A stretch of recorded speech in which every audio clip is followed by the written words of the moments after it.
This is Michael Woodward, and this is episode 96 of the Jumblethink podcast.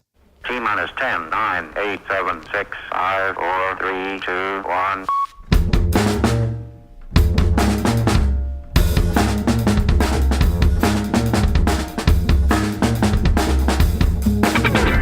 Welcome to the Jumblethink podcast, a podcast focused on telling the stories of dreamers, makers, innovators, and influencers. Along the way, we'll give you some tips and ideas of how you can chase your own big idea and dream and create the world you want to live in.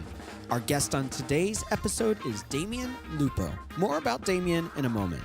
Our guest on Wednesday's episode is Vanessa Shaw. Vanessa is a success coach and inspirational speaker. She is an expert on business mastery, personal leadership, and 6 to 7 figure income strategies. She's also the creator of the Boutique Business Model and School. She has worked with top corporate executives and ambitious entrepreneurs from startups to billion-dollar companies. In the past, she's also worked for the United Nations in Switzerland and has had senior leadership roles in the International Coaches Federation. In the episode, one of our focuses is talking about the zone of genius. Make sure to come back on Wednesday for our episode with Vanessa Shaw. I love when we can give you an update on a past guest. Earlier this year, on episode 43, part 1 and 2, we had Matthew Schutte from the Metacurrency Project on the podcast. He shared about their new Holo community, and they recently launched a really cool campaign on Indiegogo. You may be asking, what is the Holo Project? Holo is a community committed to growing a truly peer-to-peer internet. Holo helps accomplish this by allowing anyone to access distributed applications simply by typing in a URL into the web browser. They believe that when everyone can explore the distributed internet, the internet will shift and change the world in powerful ways by empowering individuals, fostering trust, and helping build thriving communities. So how can you learn more? Swing on over to holo, H-O-L-O, .host. That's holo.host to learn more about their community, what they're creating, and how they're changing the face of the internet. Now let's jump into today's episode with Damion Lupo. Hey there, welcome to the Jumblethink podcast. My name is Michael Woodward, and I'm your host. I'm super excited that you've joined us for today's episode, and it's going to be a lot of fun. It's a great episode. But first, I wanted to remind you, we're getting close to 100 episodes, and we've had amazing past guests. If you've missed any of them, or you want to stay in touch for future episodes, it's really easy to do. Swing on over to jumblethink.com/podcast, and there you'll see all of our past episodes. You can also find links to our social channels there, but more importantly, go over to your favorite place to listen to podcasts, whether that's iTunes, Stitcher Radio, iHeartRadio, any of the great places to listen to podcasts. Search for the Jumblethink podcast. Make sure you click that follow or subscribe button so that you'll never miss any great new episodes, and you can go back and check some of those episodes that you've missed. Now, today's guest, his name is Damion Lupo. Super cool guy, really fun episode. He is a founder of several businesses, an author, a speaker. He's been a real estate investor. He's also the founder of a martial arts school, which is kind of cool. He's a mentor through the Transformation Network, and he's also the founder and CEO of Total Control Financial. You can check out his podcast. It's called Transformation Nation, and he's written 3 books. The first one, Reinvented Life.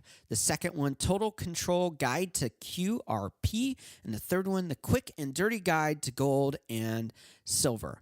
So let's go ahead and jump into today's episode with our guest, Damion Lupo. Damion, thanks so much for taking time to be on the podcast. It's just finished reading your book today, and I'm excited to have you on and talk about it.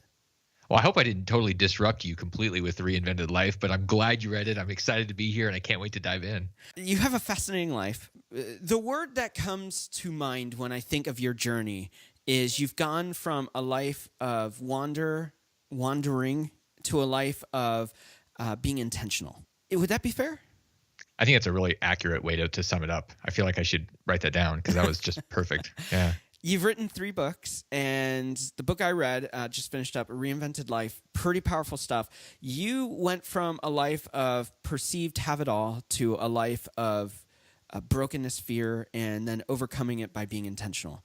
Tell us a little bit about your backstory, because a lot of people listening aren't going to know what is the baseline for our conversation. So let's start that first. Okay, yeah, but I mean, if we really go back, what my focus was on many years ago was finding success. It's a thing. There's a million books on how to find success, and our society is set up to where if you have shiny things and you have diplomas and you have it make you feel successful. The problem is you're really missing on the fulfillment, and they're vastly different. And I was focused on the success. And a lot of that was because I dropped out of college. That was part of my success. I was going to go to college and everybody's going to say, ooh, you got a degree. We're proud of you. Yeah. That didn't really work because I'm an entrepreneur. I'm more curious. And so I went off that path. And then my success was all about proving to people that I could do something, even though they thought I was crazy. And for me, that meant going out and making a ton of money. And I ended up doing that in real estate, but it was never enough because I was always trying to prove something to other people. And it was never really based on a fulfilling activity. It was just more money. And that was the dangerous route I was on. And it had all sorts of consequences. But that was the path. It was because I was focusing on success versus fulfillment. Well, I think success is an interesting conversation to start off with, because and we talk about a lot on our podcast, creating your own metric for success instead of perceived success. I mean, we live in an Insta world. We live in a Facebook world where it's really easy to see the guru or see the person that looks like they have it all together, looks like they have all the answers, and feel like we don't measure up. And so we measure our success by external motivators. How do you perceive success now compared to how you did before? The way that I perceive it probably is when I wake up without being nauseous. And I say that because I spent 2 straight years being nauseous every day. Wow. And the only people I've ever heard of really being in that space were people that were going through like chemotherapy or some extreme situation. But when you are doing the wrong things, the universe gives us feedback. And one of the pieces of feedback is in our guts. Yeah. And I was nauseous. And I thought, this is crazy, make it stop. And that's when I ended up in the Mayo Clinic. And this is after I built up a $20 million company. So my level of success now is not more money in the bank. I mean, I had $5 million and it wasn't enough. Yeah. And so what I feel like now, if I wake up and I'm feeling calm and there's a general ease about my life. Yeah. I feel like I'm probably on the right path. And if it's totally not that, if I'm feeling stressed more than maybe a day or two or a random event, then I realize there's something that needs to be changed. I mean, this is what Steve Jobs said, that if you wake up more than a few days in a row and you're thinking this is my life, I hate this sucks, then it's probably time to start thinking about shifting your life, because you only get one of them. And that was a big wake up call when I was waking up every day in pain. Well, so often we live a life where we're trying to live the status quo. We're trying to live the comfort zone. We've got our 9 to 5, we've got the 401k, we've got all of these pieces in place that should make us happy, and yet we're not fulfilled. How can we really start having the conversation to say, let's peel back the onions? You talk about it a lot in your book, and going through this process of whether it was through accountability, whether it was with counselors, whether it was with people that you met on your journey, peeling back those layers and getting back to the core and saying the status quo, the comfort zone isn't enough. I've got to go somewhere different. The process that I did after my meltdown and after I lost all this money, and basically I lost everything in my life that really mattered except for my life. Like, I was still alive, I was still breathing. Yeah. But the problem is I wasn't asking the right question, and it took getting help from somebody and a lot of humility. I mean, a couple things happened. One, I remember I was so financially beat up, I had to ask my dad to co-sign because I couldn't qualify for a toaster oven. I mean, or anything. And a friend of mine co-signed for a cell phone. My dad, at the time I was like 30 years old, and I'm asking my dad to co-sign on an apartment. And this is after I had retired with a Ferrari and everything else. And he's thinking, what is wrong with you? Yeah. But that was part of the humility is something I needed to go into that space of actual gratitude, appreciation. And then the other thing that happened when I started working with what became a mentor, we sat there for 2 years every week, and we asked the same question. And the question was, what is true? And we peeled back layer after layer to figure out what was really true. And what was true is my answer for what mattered was just more. My metric was more. There was never enough. So there was never really going to be happiness, because and I think now there's a lot of focus on hustle and Yeah. creating, and you want to have more money or more whatever, and we pay attention to everybody's highlight reels on Facebook, and we think that that's their life, but that's just the highlights, the teaser, and we're not real about this stuff. And so when we dug down into that, what I realized, the truth is that I'm a teacher and I love teaching, and it's really important that it's a type of teaching, meaning it's not an academic teaching. It's teaching from my experience. It's something that's part of my DNA. It's not something I memorized or that's just in my head. It's in my heart. And that is a big shift. And if I own that, then I live with intention, and it's not just about chasing something else to make myself look better for my next highlight reel. Yeah, I think that's so good. And you called it, like, when you get into this zone, this place of fulfillment, and a place of not that you have to arrive. And I think so often we look at, and your book highlights this well, we look at it and say we have to arrive to feel fulfilled. But you were talking about, like, when you're in this place of flow, you're running parallel to passion and purpose and all of these things, so that you're not just, looking to that one day, but you're living that place of fulfillment, even in the journey that's not completed. This reminds me of the saying that some people will say, someday I'll do this, someday I'll do that, someday I'll have this thing. And it's, right. you live on the island of someday. That's a crazy place to go, where our life is about those moments. Well, so I've had a lot of clients that I've worked with over the years that come to me and they say, I want help. And I say, what with? And they say, our money. And I say, okay, great. Are you trying to make something? No, we've got a couple $1 million in the bank and we're scared to death. Wow. And what that tells me is that the money is not the solution. And I know for some people that are listening, they're saying, man, I have like $8 in my bank account. Money is the solution.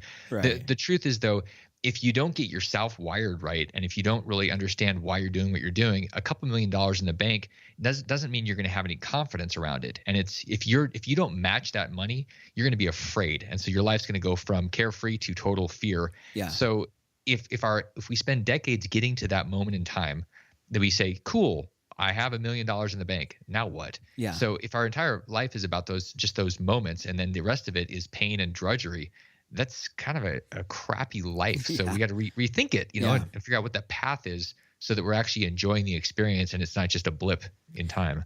Well, fear is a horrible place to live, and it's definitely a horrible motivator. And you tell a really cool story about that moment where you're just like at the apex of fear in your life and you're looking out the door. Tell us that story. It's actually giving me shivers right now, because I was after the meltdown, I was in a lot of fear. I was afraid that I was going to be sued. I was afraid that the boogeyman was looking out for me. I mean, everything fell apart. And I had a lot of people that experienced a lot of pain with me when the real estate market failed, and all our money collectively, millions and millions were gone. Yeah. I went essentially into hiding, and so I'm sitting at my house that really nobody knew where I was living at. And I'm sitting there, and there was a knock at the door, and I thought, that's weird. I didn't order a pizza. I mean, who the heck is coming to my door? Yeah. And, maybe it's the Girl Scouts. I don't know. Yeah. So I go over to the door, and there are these 4 people with badges and guns. And I thought, holy crap, they're here for me. Wow. The thing is, I didn't know who they were. I was just like, oh my gosh, it's got to be bad. So my natural reaction was to hide. It was like, when you're a kid, you get in trouble, you just go hide. So I hid, and I went out. After a couple of hours, I climbed out of the window, and I went to the front door, and I saw this envelope, and I thought, oh man, I've been served. I don't know what for or by who, but they had badges. Yeah. And when I pulled the paper out of this envelope, it was from the IRS, which is a very, very bad piece of paper to have stuck to your door. Yeah. And I kept reading, and it was crazy, because it was actually not for me. It was for the lady that was in the house before me. Yeah. And at that moment, I dropped to my knees, and I just lost it. I realized I am in so much fear right now. I can't live like this. Something has got to change. Yeah.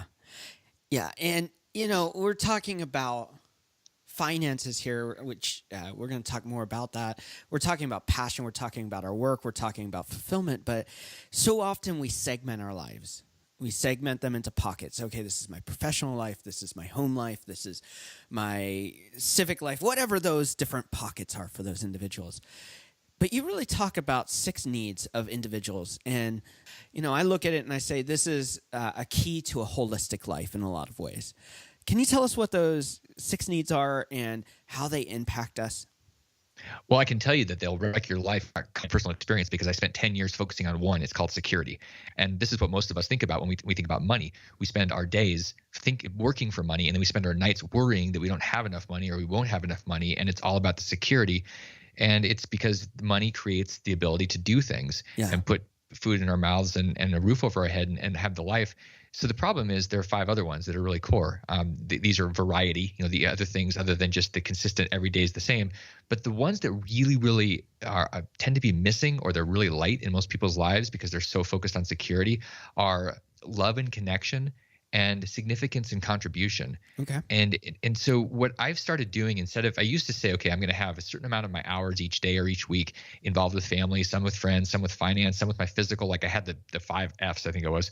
And what I realized writing this book and looking back and then looking forward, asking myself, what am I going to do different by being something different? My goals and how I actually look at my life and plan it are based on satisfying those 6 needs, not just the security. And it's what really ends up happening is I spend my time focused on creating my work around contribution and significance. How can I contribute to more people instead of how can I have more cash? Yeah. Because the funny thing is the more you focus on contribution, and this is not altruistic, this is just it's a law of the universe. The more you contribute, the more the security goes away because you have this flood of abundance. And if you haven't tried it, trust me, try it and then see what happens. It's unbelievable how it'll change your life. And all of that pressure and tension starts to unleash. It literally fundamentally physiologically shifts you when you focus on contribution, because you open your body up and you're not like closing in and becoming tense and not able to breathe. You actually feel yourself breathing. It's crazy. Wow. And I've heard it. I think the buzz phrases for it are things like giver's gain. You hear that in networking groups, all the time, or bringing value to others. Are you bringing value? Are you bringing value? You hear that a lot in the content creation space. We hear this stuff, and I think there's a shift people have to make, and it's the shift from believing those ideas into trusting. And I see this a lot with people that there's a lot of maybe spiritual beliefs, and what I noticed is a lot of people don't move into the next phase or the next level, which is trust, where you literally act as though it's a certainty. And when you do that, when you actually write checks because you're willing to give, or you go all in on the thing that will help somebody else or make a difference, that's when you're trusting. It's not just lip service. There's an alignment between what you're saying and what you're doing and what your beliefs are. That changes everything, but you have to be in alignment with those 3, or it's just fluff. Yeah.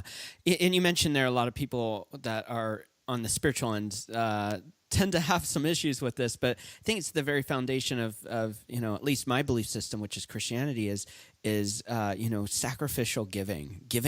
Would you lay down your life for somebody else? Would you give everything to the benefit of others? And I think so often it is the mantra and not an action. It's a hard thing to walk into. It's a hard thing to do because that ugly fear comes back in, and it's the fear versus faith mentality of like, do you have faith enough to say, I may need this, or I may think I need this, but somebody else needs it more, or I can give and invest into somebody else?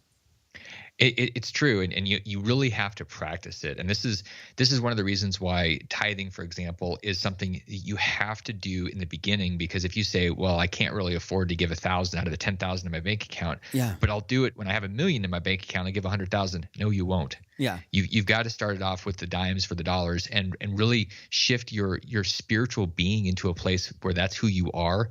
And it's a muscle you develop. It's a confidence you create, but it's only because you've done it. It's not because somebody told you about it. It's not because you read it. It's because it's who you are. Yeah. You've got to practice that stuff. Otherwise, the muscle is not going to grow on its own.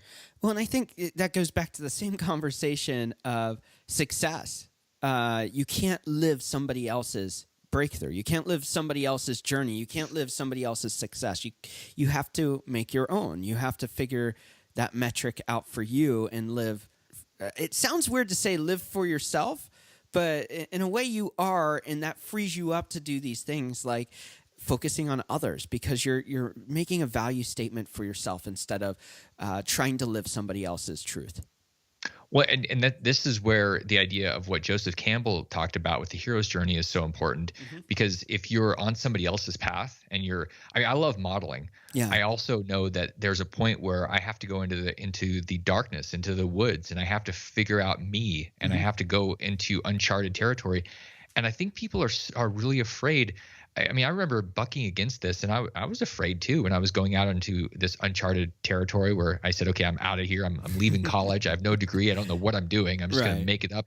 And I had to trust and then create it. The cool thing is you end up with a life that's full of stories. It's full of adventure. It's full of experiences where you actually are living and you're not tiptoeing safely to death's door, which is what most of us are doing, either on somebody else's path or, I mean, really, we're not going out and creating our own. And that's why we're here. Right. The passion or your path, I don't know what it is, but I know it's not meant to be identical to somebody else's. It's yours. It's for you to have and you to share and you to inspire others. But you got to be willing to trust yourself and forget about this idea that a saber-toothed tiger is going to jump out of the woods and eat you. Like, that is not going to happen. Okay, it could happen in Alaska. When I grew up there, a bear could jump out. But if you don't live in Alaska, the truth is you're probably not going to be eaten by something that's really scary in the boogeyman dreams you have.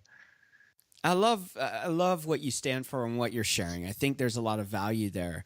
And I know from your story that you wanted that diploma because it's what a measuring stick for you to measure against. Let's talk about the value of education and how we learn and how we can change our processes to begin to create and chart our own journeys. Well, here's the main idea about education, that I love education. I love learning. Growth is one of my 6 fundamental values. Yeah. It just has nothing to do with the quote unquote traditional way of learning inside these systems, because they're industrial age systems that were meant to have people turn into factory workers. Right. And that doesn't work anymore. I mean, it's funny, construction and education are the 2 things that take 50 years to change. And you can see that because if you took a time machine into the future, the one thing you're going to see the same is our school system. Right. I mean, that's what is not changing, and what's changing is the whole world. So I value education. I value mistakes. And this is probably the biggest problem with the educational system. It condemns mistakes instead of condoning them, instead of saying, make more mistakes, make them faster, learn from them, grow from them. Instead, it says, work to learn to memorize things, and then we will work to study for a test that's going to be a standardized test. This is not going to get you into a place other than fear, because you're going to be going into a world that really you have to be able to make mistakes or you're going to get crushed by the system. That's the problem I have. It's the anti-mistake mentality. And if you're an A student, A students work for C students on purpose, because the C students make all the mistakes and they're willing to take risks. The A ones, they can't deal with it. They freak out. Right. Well, and I think that's the funny thing is you look at some of the most successful people, they weren't people that discarded education. They were deeply educated, deep learners, loved constant learning. I mean, whether it's Bill Gates or Steve Jobs, whether it's Musk or, any number of amazing people in the world of innovation. And you look at it and you go, they valued thinking outside of the norms and using the education as a tool to unlock possibilities instead of ensure answers. Yeah, they were constantly on a path of disruption. They were disrupting the conventional wisdom, and it's something that I realize I've been doing for a long time. Where I look at something and I figure out how to make something work that doesn't exist. It's in between my ears, and it's not necessarily something that somebody else has done. I create my own version of it, and that's what all these people are doing. Whether there's Gates or Jobs or Musk or I mean, to think about like one of the projects that Elon is doing, he's got the boring company where they're drilling holes and tunnels under LA to shoot cars around. Yeah. I mean, no, everybody else is thinking about how we can have flying cars, and Elon's going below ground. Yeah. And he's disrupting the system. It's the same thing with cryptocurrency and how that's disrupting banking. And so the question is, what do you need to disrupt about your life or what you're doing, or what could you disrupt? It's actually very exciting, because if you think about it and you move in front of it, you're not chasing it. And the problem is, if you don't do if you don't like 10x your life, or you don't push yourself out beyond what's normal, somebody else is going to disrupt you and you're going to be chasing it. So that you have a choice, one, in advance or behind. Yeah, and our systems right now do not like disruption, whether it's Airbnb in New York City or whether it's unlearning philosophies in education, saying maybe we need to experience education, not memorize it, like you mentioned. Disruption is not liked by people who like stability, but it's the things that bring fullness of life. It is. It's also inevitable. Everything is going to be disrupted. Like and the more that we're connected, the more that billions and billions of more people come online and they're all working to solve problems together. Everything, the thing we're really going to notice, like GE just recently dropped significantly, and they're trying to figure out how to reinvent themselves. They're trying to figure out how they can disrupt, because all these little garage brains are thinking about how to disrupt GE. And these monopolies, like the Visas of the world, like the big banks, they've had this just iron grip monopoly, but now they're losing it because of things like crypto, and people are talking, and there's more of an abundance mentality thanks to it. My friend Peter Diamandis, versus the scarcity. We realize, hey, you know what? We can all share, we can all create together. And wait a second, it's not what we've been told. And that's really exciting, but it scares the crap out of these systems that have just dominated for generations. Yeah, it really does. Let's pivot here. One of the things that fascinated me in your book, and I think out of all of the things in your book, and there were a lot of amazing takeaways there, but one of the ones that struck me the most was how we can become mastery of whatever that is. Whether it's, you mentioned love and connection, you mentioned passion and fulfillment, and your dreams and jobs and whatever it is. Tell us a little bit about the journey of mastery and how we can really set ourselves up for success to become masters instead of, dabblers, if you will, the hobbyists. Well, so it touches a little bit on the whole success versus fulfillment. If you were to ask me a few years ago what my focus was for my life, and my goal for my life was mastery. So it was not for 2012 or 2015 or 2020. It was my life. And the reason I did that was because mastery is not something that happens in a moment. It's something that you create a life around. And it's something that you're never going to get to the end of. And that's the beautiful part, where the deeper you go into your life, the deeper you go into whatever matters to you. And for me, one of those things in terms of teaching is that the martial arts that I've been training with and teaching for many years. And the more I focus on my own personal mastery, and the bar is me, it's not somebody else. It's just going deeper and finding more that I can show up with. And that for me in martial arts, that ended up being creating my own martial art called Yokido. And it was because the more I focused on it, the more present I became, the more I realized, this is really the essence of who I am showing up. And the more that I want to share, the more that I teach and bring this out, the deeper into mastery I go. So for me, the process of delving into mastery is finding a way to teach something that matters. That's how you start to go deeper into it. On your journey of mastery, on your discovery of what it means to look like it, you talk about persistence and how so often we check out early in the process. Can you talk a little bit about endurance and how we can push through those moments where the going gets tough, as they say, and we're ready to, just give up and move on, and we may be losing out on the potential breakthrough or the possibilities of what could come after?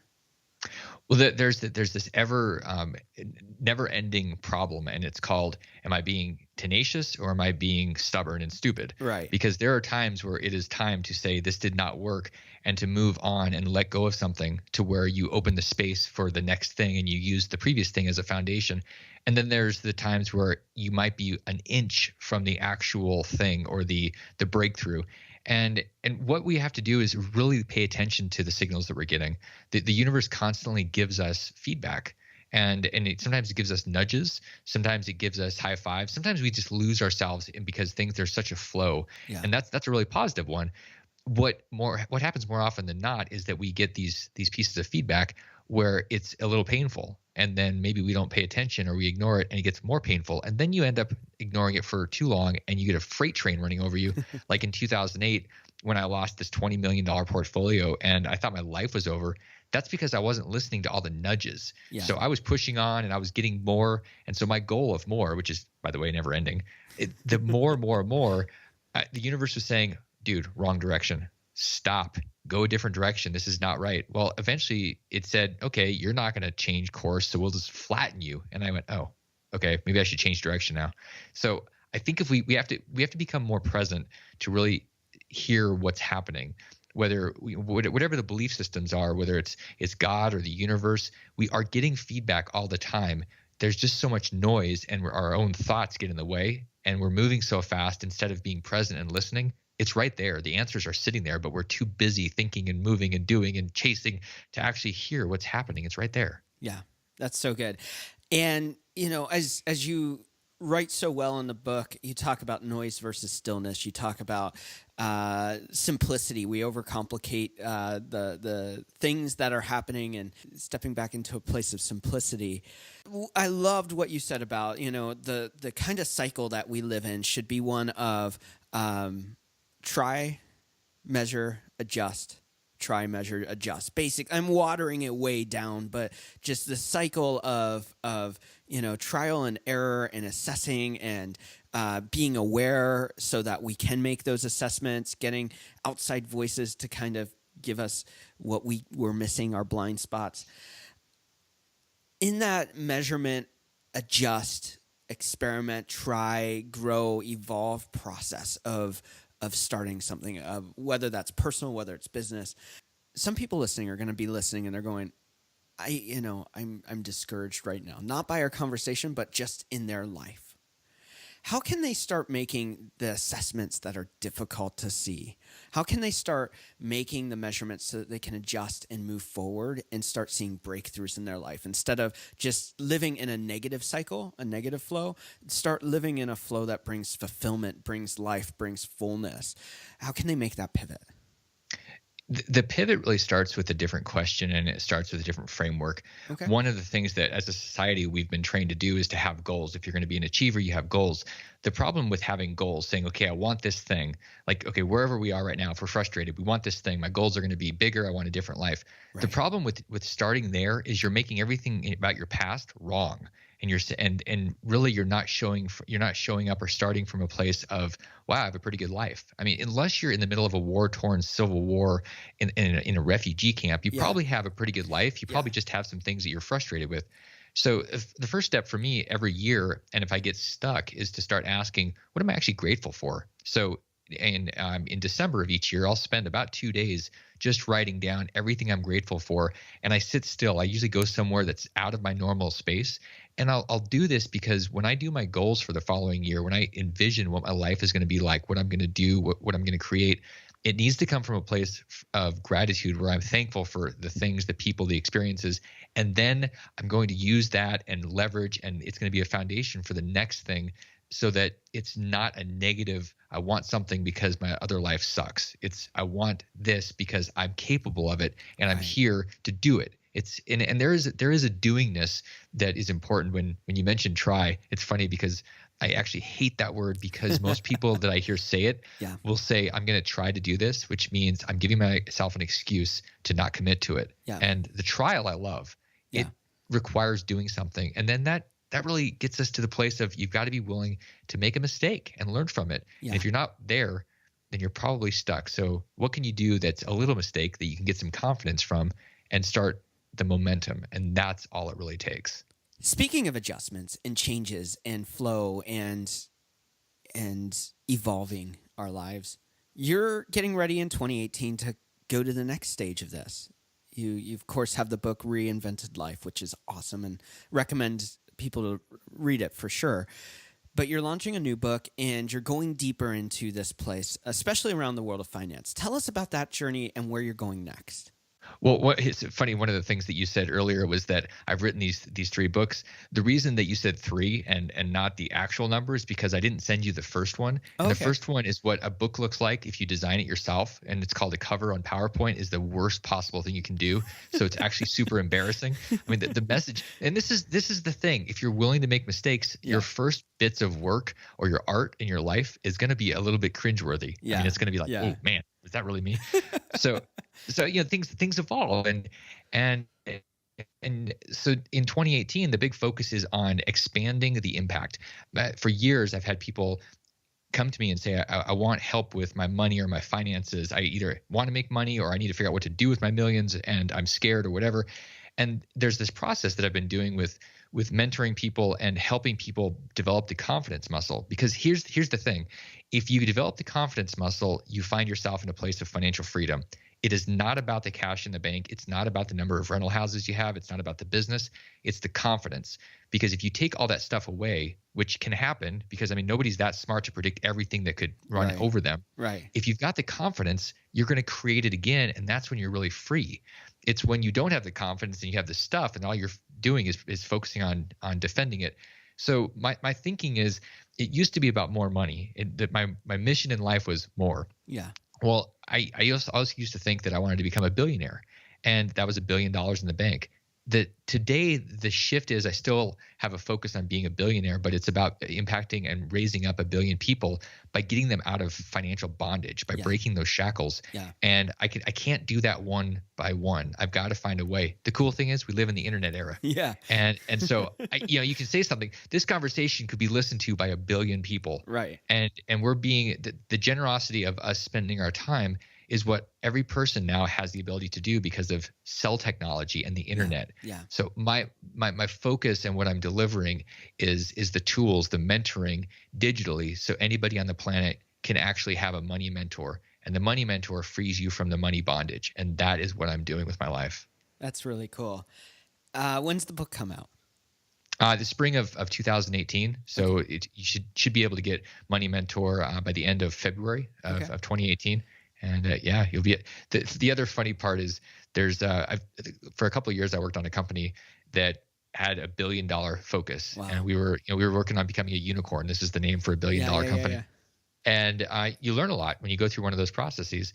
And I decided to write about those things, kind of like in Reinvented Life, teaching from experience. Yeah. And so the book about that whole building a unicorn is coming out in 2018 as well. Don't have a release date, but it's called Unicornomics. It's actually the behind the scenes understanding of what building $1 billion company is all about, how to do it, how to not do it, and really the lessons that were learned by people in the field. I'm going to ask a dangerous question. Hopefully not too dangerous. But you talk about the dangers of setting goals. One day I'll get here, one day I'll get there, and it's not living in the moment. But from what you just said, it's not bad to have goals and aspirations either. So what are some of your goals, some of the things, and how, I guess the better question, based on the foundation of our discussion and the foundation of your book, how have those goals shifted from your old mindset, your old your old philosophies, goals? There's definitely a major shift from the having to the doing. So one of the things I used to do was think about how much I could collect, whether it was cash or cars or stuff. Yeah. And now there's a pretty narrow focus on the experiences. And this really is in alignment with the connection and love human needs. So I'm spending time, money, resources, energy going out to spend time with people, traveling around the world with my friends, or going out to expand who I am with new cultures. I'm constantly investing money and time in programs to expand me. So there's a shift. It's really a shift. With that in mind, I'm focusing on how can I have a greater significance and contribution. So the things that I do are driving that, and the goals are powerful because the goals pull at us. Yeah. If we don't have goals, nothing's really pulling. We're just kind of wandering and flopping around like a fish. So goals are powerful. No, it's terrible. Yeah. The challenge, I think, and the danger is when you're either living in the past or living in the future. You're ashamed of the past, you're scared of the future, one of these things. And if you have inspired goals and you have the practice of being present, everything in your life changes because you're actually living and you've got something pulling you to be the greatest person that you can be. I feel like an army commercial or something, but this is the truth. We're not meant to play small. We're not meant to have a light that's dull. We're meant to have a shining beacon for the world to follow, to inspire. Right. That's why we're here. And if we're not doing that, something's got to radically change, or we're actually gonna end up in the last days of our life, kind of like that actually just kind of reminds me of a story.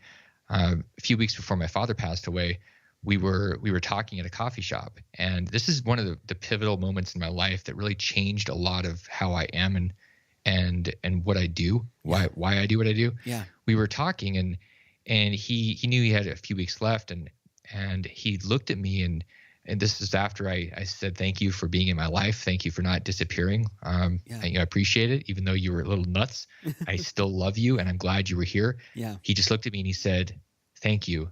I just had so many things that I wanted to do. Wow. It was like in that moment, he just went right into, damn it. And you know what that was? That was regret. Yeah. That was regret for not doing it, for not booking whatever mattered. And it hit me like a ton of bricks. And I thought, I am never going to have that conversation with somebody where I'm saying those words, and I'm going to do as much as I can to impact as many as I can so that they don't have that experience, because it was hell on earth to hear that from my father and realize that he couldn't do anything about it. If you're listening, you have time to book your life. And I think that that's the most important thing we can do. We're meant for greatness. We're meant to be here and to shine. And it's kind of now or never. Either do it or you're going to run out of time. Yeah, you only get one shot at it. I mean, you don't get to. This is a warm-up. Yeah. This is not the practice round. Yeah. There's so much we could talk about. And I love the book. I love some of the challenges you give. And I think that so often we don't challenge ourselves in ways that are either productive or are risky enough to push us forward into the destinies we have. Looking back on your journey, where you are today and the things that you're doing and the lessons that you've learned, what would be the story you would want people to know about you when it comes to, hey, you're talking, somebody's listening right now and they're going, what's the one takeaway I can take away today? Take home with me and just go, this is the pivot that I can start changing my life. What would be that first step that you would tell them? The first pivot is, I think it probably comes down to a principle that I live by called the blank slate. And that is, if you were to take everything out of your life, the stuff, the people, if you were to push it all, if it was all gone, and you asked yourself, what am I going to go get? What am I going to go buy? Who am I going to go ask to be my friend? Who do I want in my life? If what you would go after based on who you are is radically different from the people in your life, the stuff in your life, where you live, if those are radically different, you're literally fractured. And if you can just acknowledge what's real by taking everything off your plate and then creating art, your own, it's your life. It's a blank slate. It's a canvas that's wide open, and design it. Instead of saying, I've got these legacy things, I've got this job and I've only got 10 more years until I can retire. Right. I've got these friends, and I've been with them since I was 5 years old, but they are miserable and they're negative. I've got this stuff in my life. Instead of just saying it's going to continue because it has been here, asking yourself, what is it that you really want if there was nothing? If you were brand new, you're like a brand new 40-year-old baby and you got a whole life there. Yeah. What would that look like? And then you have to start making some really hard decisions. The question is, do you want to live in your past or do you want to create a future? Yeah, that's good. There are going to be some people listening that are excited about your new book or want to read one of your past books, which are great, or just read some of the articles or hear other episodes of podcasts you've been on. How can they find and connect with you? All of that stuff is at damionlupo.com. You can find the podcast, you can find the books, you can reach out to me. If you have a question or there's something I can do for you, just reach out to me. I think that's one of my favorite things about where I've shifted to in life is the random person that reaches out and says, I have a question, or this hit me and I have no idea what to do with what you said, but I know it's important. So like, what do I do? So you go visit the site and then reach out to me. I'm here for you. I mean, I truly am. It's why I'm here. Well, let's dive into some rapid fire questions as we move towards the end of the episode. These are questions that we ask every guest on the episode, and let's jump into them. Okay. The first question is, what is one tip you would give someone with a big idea or dream and they don't know where to start? Go find somebody that's bald or gray that's been out there in the real world and ask them for help. All right. That's good. What is one change you'd like to see in the world? I think there's more tolerance for other people and realizing that we're all in this thing together, and just being less critical. I mean, I'm saying this as much for everybody else as for me. Yeah. Being acknowledging that people have their own stuff and being with them because we all are together. Yeah. What do you want your legacy to be? That's a good question. Hopefully there's many, many decades of creating this thing, and what is actually going to happen is not things I can even see right now. Right. Being authentic and continuing to be transparent is incredibly important. Transparency is wickedly critical to anybody having a legacy that matters, that isn't based on smoke. Yeah. So that's probably the focus of my life, is being transparent and continuing to give back the things I've learned through my experiences. That's really good. Who or what inspires you? People that have almost a honey badger attitude about life. That are willing to not give a crap in terms of judgment of other people. And whether it's Elon Musk or somebody that goes and says, I'm taking a year to travel the world to find myself, that inspires me. People that are living where they put fear aside and they're willing to live full out.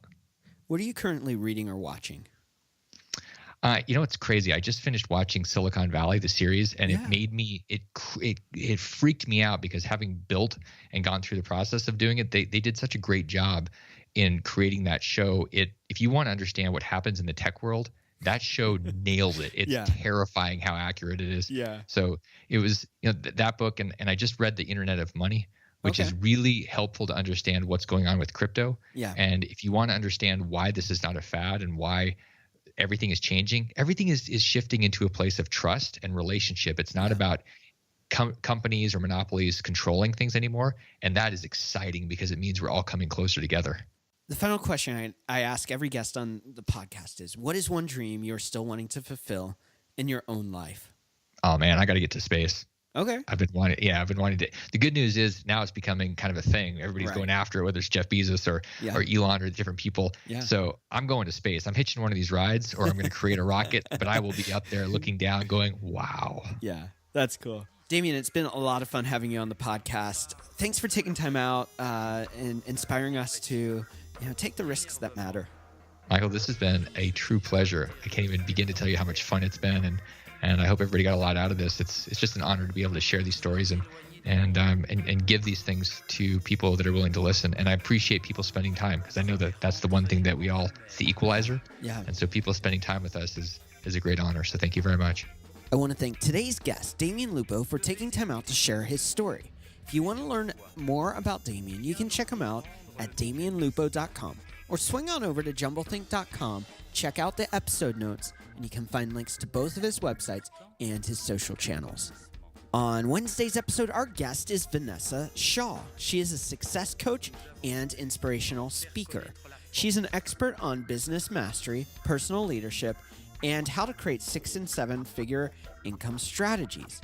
She's the creator of the Boutique Business Model and School. She has an international business background, working with top corporate executives and ambitious entrepreneurs from startup to billion-dollar companies. She's also worked for the UN in Switzerland and been a part of the senior leadership within the International Coaches Federation. Make sure to swing back and check out our episode this Wednesday with Vanessa Shaw.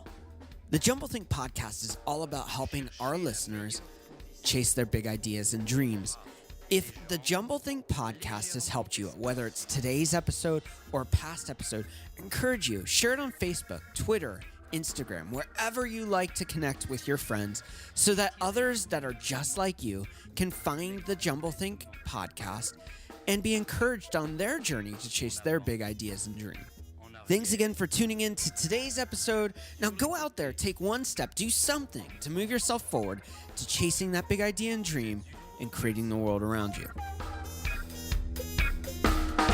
Les mères de famille, les enfants, peuvent également prendre un moment revitalisant dans quelques mois, lorsque vous aurez bien saisi la technique et que vous serez maître de votre corps. Vous pourrez vous décontracter même en travaillant.